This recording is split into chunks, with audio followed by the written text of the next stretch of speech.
крестьянском хозяйстве Кымыс в Якутске делают настоящий кумыс. Дают молоко для этого более 20 лошадей. Обычно кобыл вместе с жеребятами выпускают ранним утром.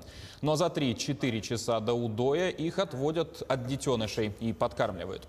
Далее загоняют в специальные коридоры. У доения есть особенности. Например, нужно издавать звуки причмокивания, тем самым подражая звуку жеребенка. Тогда кобылица не жалеет своего молока, и за один удой кобыла дает порядка 1–1,5 литра молока. Для того, чтобы получить кумыс в кобылье молоко, добавляют закваску и оставляют в теплом месте.